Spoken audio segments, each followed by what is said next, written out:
ये इलाका जो है अभी दुर्जितन जो भगवान बुद्ध के एनलाइटनमेंट के स्थान के पीछे है। वहाँ से अभी भगवान बुद्ध ने जहाँ 6 वर्ष तक तपस्या किया है वहाँ पर जा रहे हैं हम। तो लडुकवा के आसपास एक यहाँ पे चाय का दुकान भी है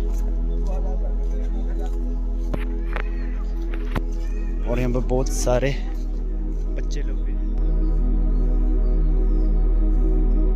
गाइस यहाँ पे लडुकवा में एक बहुत ही मशहूर एक गाइड है RBS पांडे, जो कि इसके बारे में थोड़ा सा हम लोग को विस्तार से समझाएं। महानदी, उसके किनारे एक पहाड़ है डुंगेश्वरी, उसके बीच में गुफा है। उस गुफे में अंदर बैठकर तपस्या की लेकिन ज्ञान नहीं मिले। तब उन्हें लगता है मेरे जन्म के 7 दिन के बाद जो मेरी माँ महामाया देवी की मृत्यु हो गई थी उसका महापरिनिर्वाण नहीं हुआ। वो किसी न किसी रूप में इस वायुमंडल में भटक रही है और वही मेरे ज्ञान प्राप्ति के रास्ते में सबसे बड़ी रुकावट है। यही कारण हुआ उनका नालंदा राजगिरी से गया की ओर आने के लिए। गया में पिंडदान होता है ना, पितृ पूजा होती है पितरों की। तो यहाँ आए, लडुकवा में बैठे और माँ का ध्यान किए। माँ का यहाँ से महापरिनिर्वाण हुआ, यहीं से ज्ञान प्राप्ति का रास्ता साफ हो गया। अभी निरंजना नदी किनारे जो गांव पार करके आप यहाँ आए, वहीं की लड़की थी सुजाता।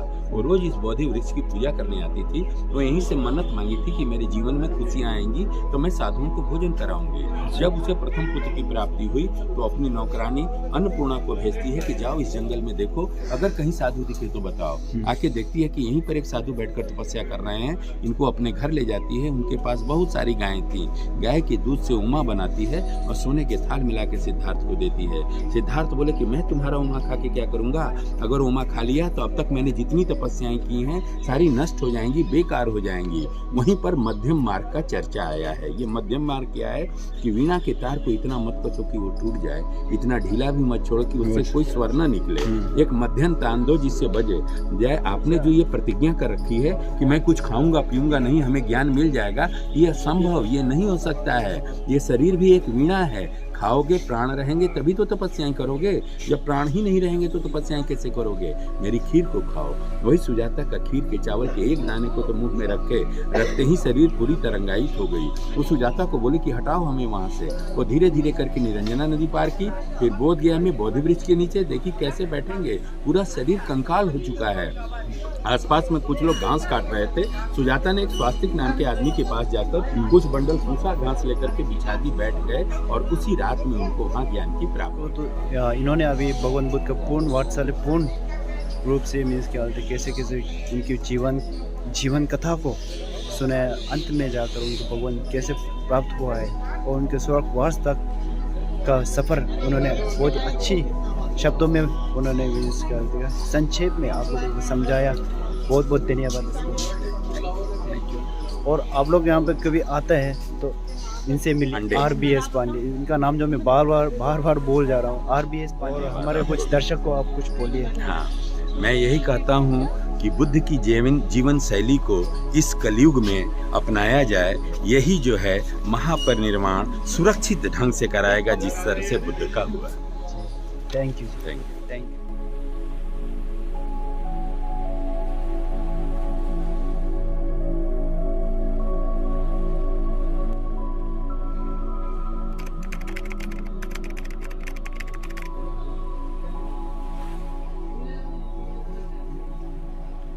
ये स्थान पर इस गांव की महारानी सुजाता, महारानी थे वो सुजाता। हाँ, उनके पिताजी यहाँ के महाराज थे।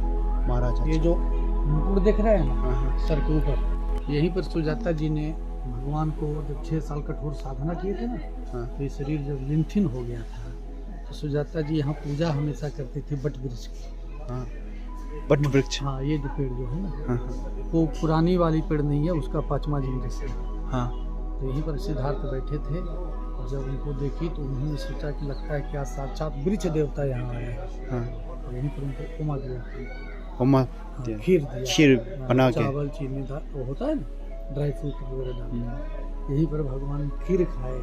उसके बाद वह बोध गया में गए और वहाँ वह बुद्ध हो गए। Thank you. वेलकम।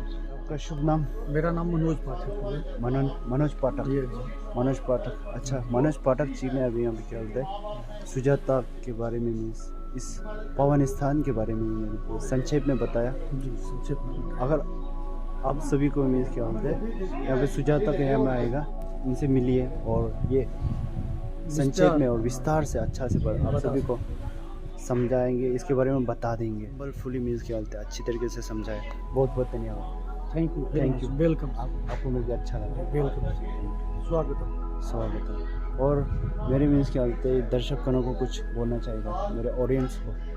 हाँ, मैं चाहूँगा कि आप लोग अगर भगवान की कृपा से बुद्ध भूमि पर आएँ तो ज़रूर इस स्थान पर आएँ, क्योंकि यहीं से भगवान मध्यम मार्ग अपनाया, जो श्रेष्ठ मार्ग होता है, जो भगवान के द्वारा कहा गया कि ज़्यादा कठोर साधना मत करो और नहीं कम करो, मध्यम मार्ग में अपनाओ।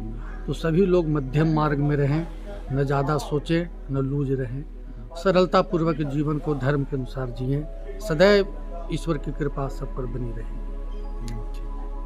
Thank you ji, welcome. बहुत अच्छा।